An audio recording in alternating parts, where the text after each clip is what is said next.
Amatora yo mu 2007 yateje umutekano mukeya ku mpande zombi muri Kenya, haba ku Bakikuyu no ku Baluo.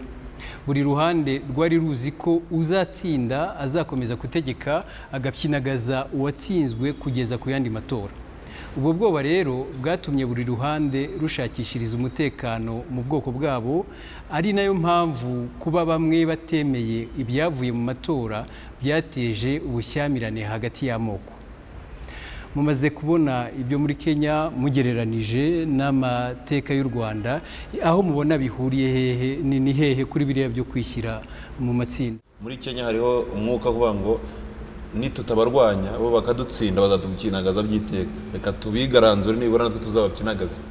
Niyo amateka y'u Rwanda atandukaniye gatoya no muri Kenya, kuko iyo ureba amateka y'u Rwanda ubwoko bwitwaga Abahutu bumvaga bari bafite imbaraga kurusha abandi, kuko bari banashyigikiwe na perezida w'igihugu kandi bumva ari uwabo. Twebwe n'abariye, iyo twebwe n'abariye Musenyeri hano mu Rwanda yigaragaje iti za 57 59 gutyo bikuzamuka, habaye twebwe Abahutu, Abatutsi baradukandamije. Iyo twebwe yari y'Abahutu, noneho bo bakavuga Abatutsi. Wazamuka muri Repubulika ya Kabiri kwa Habyarimana, twebwe Abakiga, noneho bibaye akarere, twebwe Abakiga amajyaruguru, Nduga yaradukandamije, yakomeje kudukinagaza. Niho hubatswe akazu k'amajyaruguru. Wakomeza bategura jenoside igaruka noneho mu bwoko, twebwe Abahutu, dore abashaka kudufatira igihugu nibariye. Icyo navuga nzi ku mateka nuko hari bamwe birukanwe aho bari batuye, birukanwa mu butaka bwabo, ndetse binavaho ko banahunga igihugu ko baranicwaga. Mu turere igihugu cyose cyangwa uturere twibasiwe? Navuga nko mu majyepfo, mu mayaga, cyangwa se mu burasirazuba, mu bice bigana za Kibungo n'Umutara. Abatutsi benshi bari bahatuwe baricwaga, ndetse bamwe binabaviramo guhunga basigara. Wiri Rukundo, iyo habaye imvururu nka ziriya zabaye muri Kenya, biriya byatumye abantu bahangana nyuma y'amatora, ubundi hari inzego zigomba zinashinzwe no kurwana ku bantu zikacunga umutekano. Ngira ngo ikigaragara muri Kenya nuko nkuko twabibonye no muri iriya filime ngufi, ari bari ziriya nzego zishinzwe umutekano, abasirikare, abapolisi, usanga ahubwo nabo baragiye ku ruhande rwa guverinoma, kandi guverinoma nyine yari iyobowe na perezida w'Umugikuyu. So bigasobanura yuko bari abantu bo mu bwoko bw'Abaruo n'Abakalenjin bo basaga n'abantu badafite kirengera. Ari nacyo kintu kigutangaza. Njya nibuka umunyapolitiki umwe muri aka karere yigeze kuvuga ati aho Kenya igeze ikeneye institution cyangwa se urwego rudafite aho rubogamiye rukaza rugakemura ari amakimbirane. Dominique, mu Rwanda se ho byagenze bite igihe ari abantu barenganaga? Inzego za leta ntago zabashije kwitandukanya, nazo zinjiye mu bicaga. Niyo mpamvu abasirikare, abayobozi batandukanye bose bajyaga bakamanuka bakajya kwica abaturage. Usanga inzego zagagombye kurengera abantu zarijanditse. Abasirikare n'abajandarume benshi barabahutu. Bango tuza kugira nk'abatutsi benshi b'abasirikare n'abajandarume, wenda bari kurwana kuri bene bakavuga bati be kutwicana abantu. Ariko urabona ko n'ibintu biba byarubatswe mbere y'igihe, bakagira igisirikare cy'ubwoko bumwe kugira ngo igihe cyose bazagikenera ko kidefend ubwo bwoko bazabibarire bumva bari gukorera abantu babo. Edouard ari kinavuze ati iyo haza kuba harimo abatutsi mu ngabo, ahari bari kurwana kuri bene wabo, urabivuga iki? Byari kuba byiza wenda bajya kurwana kuri bene wabo, ko hari aho byajya gushoboka, ariko ntibyajya gushoboka kubera uko yaba Repubulika ya mbere n'iya kabiri uko barwanyije abatutsi, uretse no kuba barigaga ntibashoboraga no kujya mu gisirikare. Njye nibuka hari umuntu wavuga ngo no kugira ngo wambare boots za gisirikare bagombaga gupima n'ikirenge cyawe, iyo utujuje mezire ntibashoboraga kuzambara. Bivuga ngo ntibashoboraga kugira uko ujya mu gisirikare. Iyo haza kuba ko ingabo z'Abanyarwanda zitari iz'ubwoko zivanze, Abanyarwanda bibonamo bose, ntekereza ko bari gutinyana kuko bari gutinya gucikamo bakarwana ubwabo noneho mu buryo abaturage rero kubarengera byari koroha iyo baza kuba bavanze ariko rero nk'uko biri ntabwo byagenze kuko uko genda bizi nanjye hari aho abajandarume 73 na umwana muto batwika amazu, hari abasirikare bagendaga batanga ibibiriti baga abaturage bibiriti bati mutwike, hakaba abandi babakurikiye bababuza ariko bakabuza basanze inzu zihiye. Yego, reka tugaruka kuri cya kintu twavuze cya twebwe n'abariya. Ese mu Rwanda cyaracitse koko muri iki gihe ntaho cyaba kikigaragara? Kiramutse kinagihari cyaba kiri mu mitima y'abantu, bayenda bamwe bashobora gusigarana ibisigisigi bimwe, ariko ku buryo bugaragara mbona kiri gucika. Reka tuvuge nk'ubu ngubu umuntu akakubwira ati ngewe ndi muri guverinoma, byarabaye kuri Kayibanda, byarabaye kuri Habyarimana, bishobora kuba byaranabaye kera, abandi tutavuga rumwe, abo twakwita nka opposition ni babandi. Iyo mvugo yarashize cyangwa ishobora kuba ikihari gatoya? Hari aho ushobora kuboneka cyane cyane kubera ibikomere bimwe bitaranakira. Yego, kuko kubona umuntu wakoze ubwicanyi bugaragara kumwita interahamwe biroroshye. Yego, uyu ni interahamwe kuko ni ikintu cyabaye, uyu ni interahamwe kandi bikitirirwa groupe nini, akaba n'uwabyabiza Ikinyarwanda sinzi ko nabivuze akagira rukomatanya, ariko ibyo ngibyo ni nabyo dukwiye kwigisha bigacika. Abantu bakavana imvugo yo gukomatanya ikareba umuntu ku giti cye ntibakomatanye. Wiri Rukundo urabibona ute? Buriya ngerageje kunganira Musenyeri ibyo yavugaga, nk'uko twabibonye, kugira ngo abantu bajye kwiremamo amatsinda hari impamvu nyinshi zibitera. Hari nk'igihe ushobora kubona wenda igice kimwe gituye igihugu runaka, ukabona abana babo wenda nibo babona amashuri bakajya muri za kaminuza bakajya mu nzego za leta, abandi ntibashobore kubona ayo mahirwe. Ukongera wenda ukabona mu buryo bwo kwivuza abantu bamwe nibo babona uburyo bwo kwivuza abandi ntabibone. Uyu munsi rero iyo usanga mu Rwanda umunyeshuri ajya mu ishuri muri kaminuza muri sogonderi kubera amanota yabonye, abantu bose ukabona babona mituweli de sante, buriya buryo bwo kwivuza. Ikibazo gikunze kubaho ahenshi mu bihugu byinshi ni cyane cyane ku rwego rwa politiki. Nibyo nagerageza gusobanura, nabyo najya kubigeraho. Noneho ugasanga wenda n'abantu bagize guverinoma ni abantu bakomoka mu gace kamwe n'ubwoko bumwe, icyo gihe uburiho usa n'ufumbira umurima w'amakimbirane. Ariko iyo ubona mu Rwanda uyu munsi, iyo ugiye kureba guverinoma yacu buryo iteye, abantu bose babonamo baturuka mu turere twose tugize u Rwanda. Noneho nk'uko Musenyeri yarabivuze, nkaba nibaza umuntu wajya kugira icyo kintu cyatwebwe n'abariya, ubundi nta shingiro rifatika yaba afite, uretse gusa nk'umuntu waba afite inyota y'ibyo yaciyemo bya kera. Twabonye ko muruza muri Kenya hari ubwoba bwo kuba watakaza amatora, watsindwa amatora. Mwibaza ko ubwoba nk'ubwo ngubwo buturuka kuki? Akenshi abaperezida b'igihugu bananirwa kuva ku butegetsi kubera ibyaha byinshi aba yarakoze, aba yarisha abaturage, avuga ati nimvaho bazankurikirana. Uyu munsi dufite inzego z'ubutabera zishobora gukurikirana abaperezida, mbere n'ibyabagaho. Uyu munsi bafite ubwoba bwo kuvuga ngo nimvaho ndakurikirana. Ikindi aravuga ati hari imitungo n'iby'igihugu, nimvaho baratangiye bankurikirana, agahitamo kuvuga ati ngumeho umwanya ushire wenda nzaveho mfuye.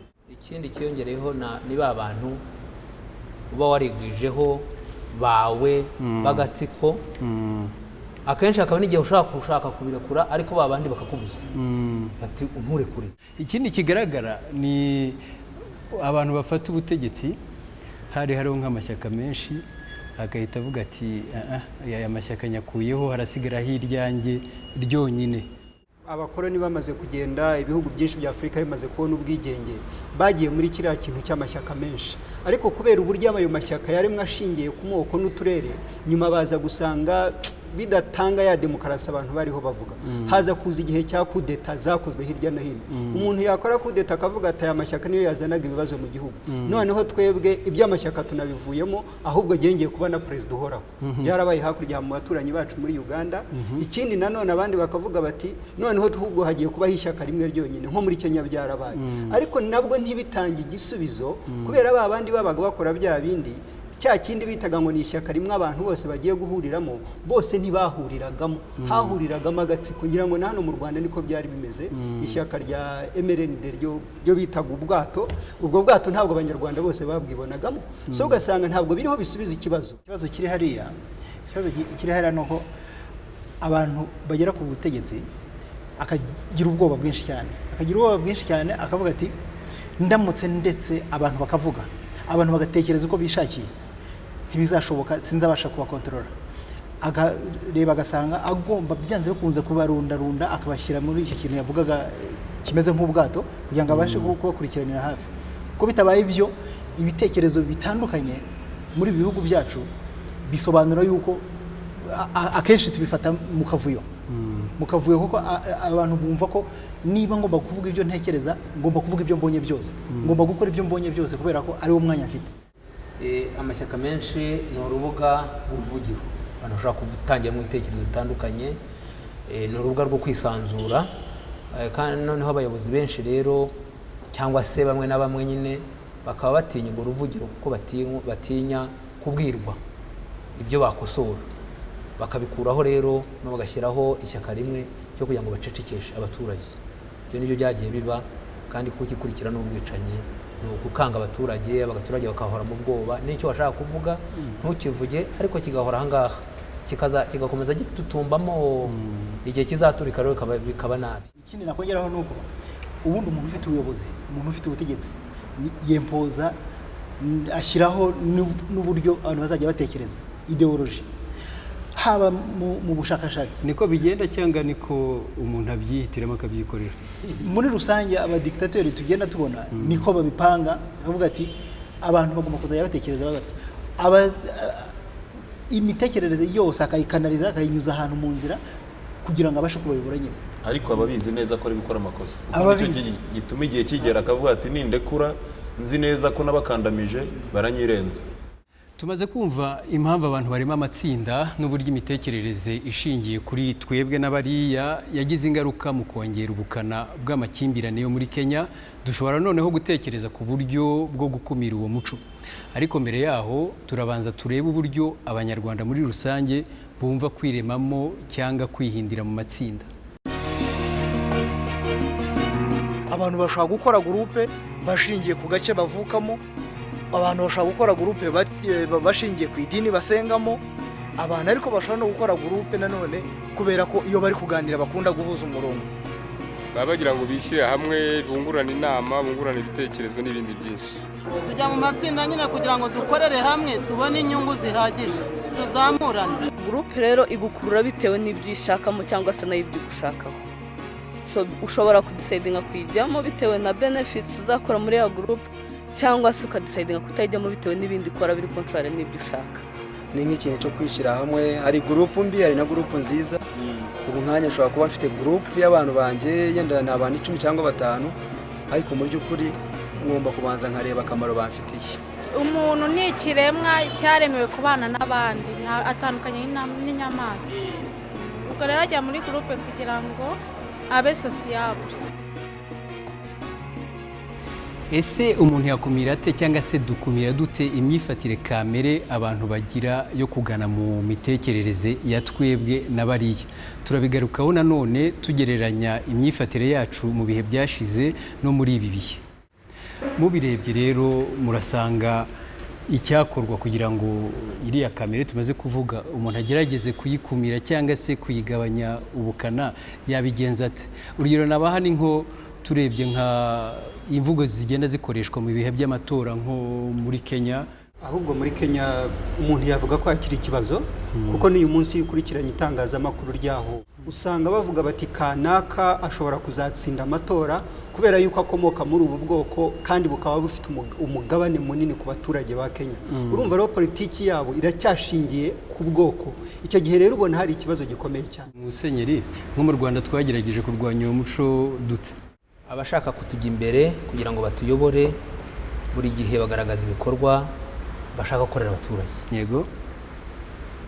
kandi usibye no kugaragaza ibyo bashaka kubakorera mu gihe kiri imbere banza no kugaragaza ibyo bamaze kubakorera. Ntabwo utozwa gutora umuntu kubera ko ari umuhutu cyangwa ko ari umututsi. Ahubwo uramutse unanabivuze nta nubwo wajya no kuri liste y'abagomba gutorwa kuko uyu munsi dutozwa gutora umuntu kubera icyiza tuzamubonamo cyangwa yadukoreye kuruta kumubona mu indorerwamo y'amoko. Mbere yo kwiyamamaza umuntu wese w'umukandida aba yemera itegeko nshinga. Itegeko nshinga ryacu rishingiye kuri iyi leta ni y'ubumwe. Ni ukuvuga ngo uwiyamamaza wese inyungu aba azaharanira ni iz'aba abantu bahuriye mu bumwe. Ni ukuvuga ngo ikigiye hanze y'ubumwe uwakiyamamaza nta n'uwamujya inyuma. Amategeko rero agerageza kubigabanya, ariko si uretse amategeko abantu murumva byarabacengeye koko ubu ngubu baratora kubera ko ari abanyarwanda bagatora umunyarwanda mu mutima ntabwo yumva yagatoye umuhutu cyangwa umututsi musimo. Kureba mu mutima w'umuntu biragoye kandi ntabwo twahakana ko bitariho. Hari n'igihe byagaragaye mu gihe cyatambutse igihe hari umukandida twagira mungu hari abantu babonaga bajya mu bufifiko dutora umuntu wacu bakabikora n'ubwoba ariko ikintu kiri kwereka ko biriho, ariko amahirwe dufite nuko ari bake. Umuntu ababara atese kugira ngo amenye ko ari bakeya. urabibona kuko nabo ngabo n'utwo dushashi ni duke ni umuntu umwe ukabyumva na undi, ariko muri rusange ubona abantu bamaze gutera intambwe yo kumva ko ari gutora umuntu ugufitiye icyo amaze kukugezaho n'icyo azakugezaho imbere. Wowe urabibona ute mu mashuri biba bimeze biti? Mu burere mboneragihugu dutozwa nk'abanyeshuri b'abanyarwanda, dutozwa ko natwe ubwacu usibye n'abayobozi dutora ko natwe ubwacu dukwiye guharanira ikintu cyose cyaduhuriza hamwe, ko tudakwiriye gusa kuvuga ngo uyu ni kanaka avanga, kuko n'ahanini ntago muba muhari muri benshi muhuriye hamwe, ntubuzi ngo kanaka aturuka aha cyangwa kanaka byagenze gutya. Icy'ingenzi ni uko ugomba gutora umuntu ukurikije ibyo azakugezaho kandi biba binagaragara n'abo ngabo biyamamaza hari imvugo batemererwa gukoresha. Ikindi twabonye muri Kenya ni uko mu by'ukuri abantu batinya gutsindwa amatora, kandi twabonye ko ari ukubera ko bashaka kugumana umutungo w'igihugu bikubiyeho. Ibyo ngibyo umuntu yabirwanya ate noneho? Imitekerereze yakabaye ngo ndashaka kujya ku buyobozi kugira ngo mfashe abaturage gusubiza ibibazo byabo. Igihe rero umuntu yaba cyumva ko ashaka kujya ku butegetsi kugira ngo yikubire umutungo, yikubire imbaraga z'igihugu, icyo gihe ni ikosa rikomeye cyane. Nkibaza ko ariyo mahirwe dufite mu Rwanda, aho abanyarwanda n'abanyapolitike babo bamaze kuva kuri icyo kintu cyo kuvuga ngo reka tugume ku butegetsi kugira ngo twikubire umutungo n'izindi mbaraga dufite, ahubwo bakavuga bati reka tujye ku butegetsi. Ibyo se bigaragazwa n'iki? Ikibigaragaza ni nk'ubu igihe cy'amatora nk'urugero wari utanze. Iyo ubona manifeste abantu batanga, inyandiko, imvugo bajya gukwirakwiza mu baturage kugira ngo bazabatore, abagaragaza ibikorwa zakora, kandi iyo abitwaye mu burasirazuba avayo akabitwara mu majyepfo akabitwara mu burengerazuba, ntabwo abitwara mu bahutu cyangwa abitware mu batutsi. Aho rero ukabona harimo umuti ukomeye cyane ku makimbirane nk'ayo tuvuga muri kiriya gihugu cya Kenya.